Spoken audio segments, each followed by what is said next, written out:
Hello, I am back here with Jerry Panas. This is Brian Saber. Jerry, I'm delighted to be back talking about all of these different fundraising topics. And it's great to be here. Thank you. So, we've both been successful and we get a lot of gifts, but we don't always get a gift. And you and I were talking about this recently. What do you think are the top reasons you or I or someone doesn't get a gift? That's important. Of course, that's what it's all about. The important thing to keep in mind is that most often you won't get a yes. So expect a no and keep on going. Pick yourself up and keep on going. No doesn't always mean no. Sometimes it means the timing isn't right or I don't have enough information.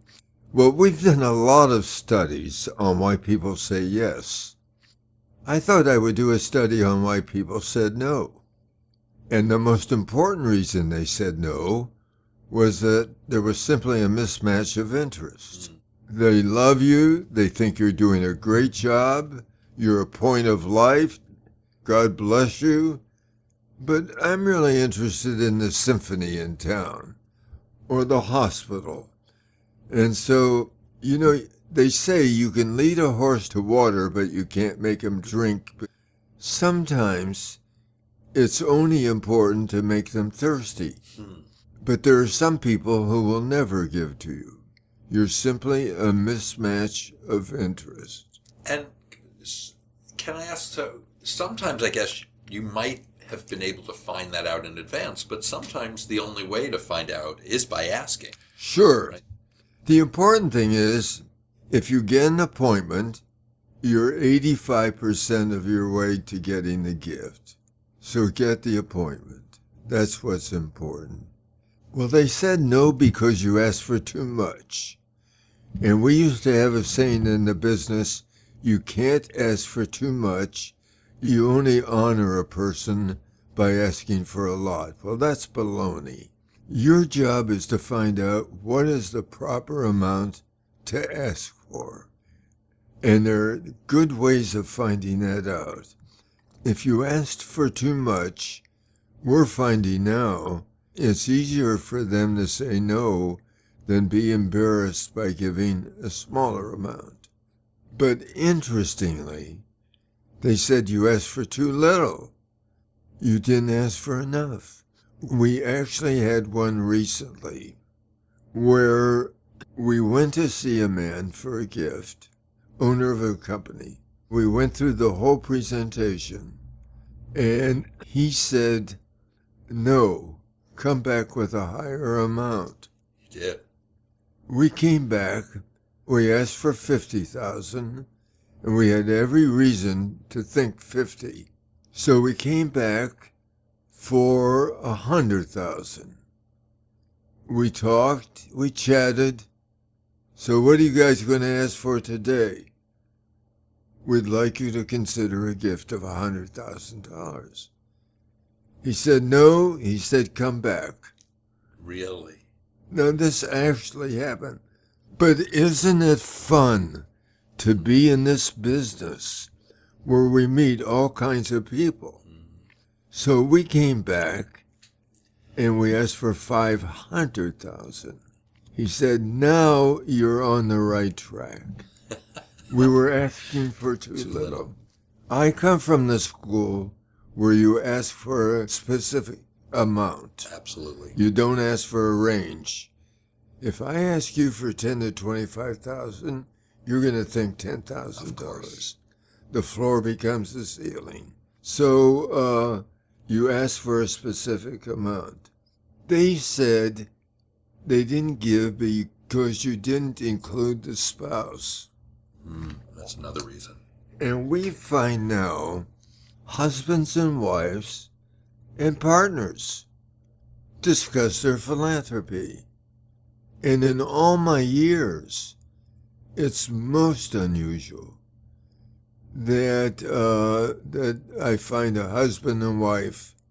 Oh, I had one recently that I had a husband and wife that didn't talk about their philanthropy.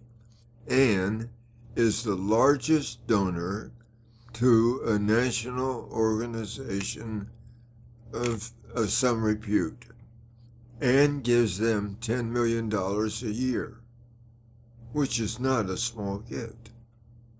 And I'm in her office and I say, Ann, tell me how you and Richard sit down and talk about your giving. She said, we don't do that. Oh, I said, sure, maybe you misunderstood. At the end of the year, you talk about who you want to leave on, who you want to take off, who you might want to... We don't do that. I said, you don't talk about your philanthropy? She said, no. She said, he gives away his $25 million a year. I give away my $25 million a year. And I thought, well, that's important to know. Mm-hmm. Because I wasn't that crazy about Richard, so I don't have to invite him to meetings. But as a general rule, if you're going for a large amount, now look, if you're going for $1,000, you don't need husband and wife. Well, depending on their capacity, though. Sure. It could be. But maybe you don't want to draw them both out for Right. $1,000. Right. Or even sometimes at $10,000. But if you're going for a major gift, you better talk to them both. Yes. Because they're going to end up talking about it. If they do, for sure. One of the questions I love to ask is, how do you make your philanthropic decisions?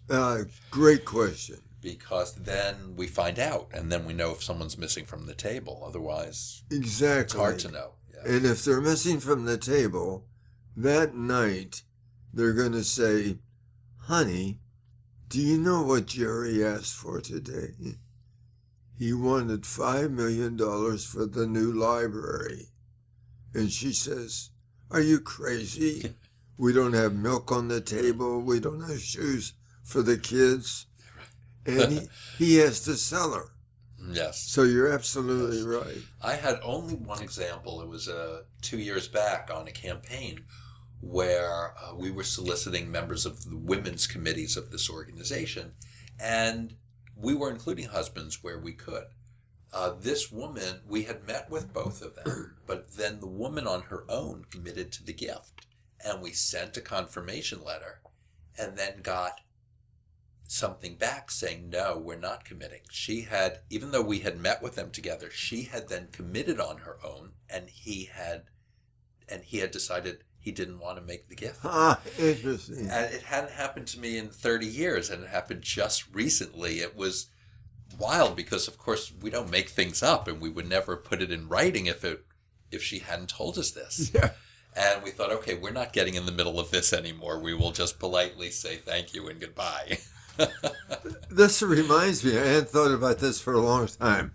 At Pepperdine College, the vice chairman of the past campaign was the logical choice for the new campaign, and a great choice. And the president and I called on him, and he said he couldn't do it. He said he and his wife feel they're giving away too much, they're spending too much time working on campaigns, and we had asked him to be chairman of the new campaign, and that he just couldn't do it. And we had asked him also for his gift. Well, he said no to everything.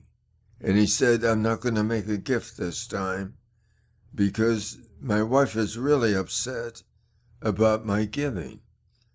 And we were down in the dumps. And about a week later, this guy calls the president. He says, David, do you have a chair for your campaign? David said, no. He said, we were so disappointed that you didn't take it. We just haven't thought more about it. He said, I'll tell you. I'll take it. And I'll make the gift you asked for. Just don't send any receipts to the house. So, yeah, it does. Husbands and wives talk about their philanthropy. Yes. So let me ask you a question. I want to go back to this idea of whether you can ask for too much. Because we all know that the idea is to ask for something personally significant, something that would be meaningful, and for it to be a stretch gift. Now, of course, if you go in and you haven't done any of your homework and you ask for something outlandish, shame on you. But if you've done your homework, it's very possible someone has the capacity but would still be offended that you asked for so much. And what I have found, and I'd like to know what your experience has been, is that the few times when someone's reacted that poorly with me, well, first I took it personally, because I take everything personally, and I was upset. I didn't want the donor to be upset. But when I look back on it, in each of those cases, I realized the donor actually could have made the gift and felt maybe put on the spot to be charitable to the extent that and in each of these three cases it was a different gentleman each time, that he had the capacity to make the gift and was on the spot and didn't want to be that charitable. And I came away saying to myself, we're supposed to be on the same side here. We're both trying to do the best for the philanthropy. Thinking to myself, why did he have to come down so hard on me? I did my homework. I made my best guess at what an ask would be. So over the years, that's how I've sort of worked through that issue for myself. Sure. And if I were counseling with you, I would say, don't take anything personally. Take it as a learning experience. Make sense? Oh, it does. As you know, for those of us who are very touchy-feely, it can be difficult. Sure.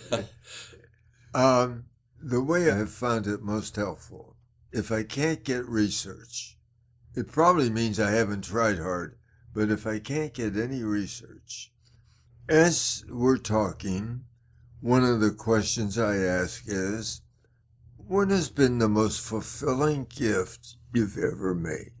And he likes talking about she. And I will then ask, is that the largest gift you've ever made? If it is, I ask what the amount is. Well, Brian, how much did you give? Or if it wasn't the largest gift, I will say, Brian, what's the largest gift you've ever made? Now, if I'm thinking $1 million, or if I'm thinking 25,000, and the largest gift I've ever made is 1,000, I know I can't ask for 25,000. So, well, the largest gift I've ever made, I guess, is $1,000. Well, would you consider a gift of 25,000? That's a large jump. Yes. Interesting question. I've never asked such a specific question about their philanthropy directly. I've, of course, we all try to find out what they've given elsewhere to get a sense of that, a read of that. So interesting to actually say, to start with what's the most meaningful philanthropy, and then to say, was that the largest gift you ever made, to get a sense of whether the meaning, what made it meaningful and the size of it, how they were related, and then see if you can move from that into how big was that gift. You know, I find most people are willing to talk about their philanthropy and enjoy talking about it. And I find now I'm all right about asking any question. A couple of years ago, I actually got into asking a person what their net worth was. Does that represent a lot of your net worth? Because it seemed to me that it probably did. How do you ever know? I called on the retired minister of the Lutheran Church in Chicago, and his home was pretty modest minor. Mm-hmm. He had made a gift 2 years before to the church, to the National Lutheran Church, of $2 million. And I'm in their home, and I'm looking at their furniture, and I'm looking at their home, and I'm thinking, where did the heck did this money come from? So we talk about fulfilling gifts. We talk about his largest gift. which was over 2 million. Well then, that's fascinating. How much do you give away a year? And he said, well, I guess $8 or $9 million a year. And I said, well, now I have got to ask this question. You're assistant minister, and I know you didn't give the money from your salary. Oh, he said, that's a fascinating question. And we got into a wonderful story. His beloved aunt, and it was the only family he had, was assistant, at the time called secretary, to the owner of the company. And when he died, he left her a lot of stock. And when she died, she left the stock to the assistant minister. And he said, we didn't want to change our style of living, so we give it away. And I'm thinking, well, I'd change my style of living a little. Touche. That's a great story, Jerry. What else is on the list of reasons why? Well, there are two other things. They said to us, well, when they came in to ask for the gift, all they did was talk about money, money, money, and the campaign goal. Why do I care about the campaign goal? I don't care about that. Brian, it's not about money. And it's not about the organization. It's about the people they serve. That's what it's all about. So when you talk to somebody about a gift, talk about the people who are served. The organization doesn't have needs. The people who are served have the needs. Right. Yes. And it's always about the relationship, not the money. It's always about the relationships, yeah. Yes. Yeah. Great. Thank you. That's been great. And we'll be back to talk about more topics soon.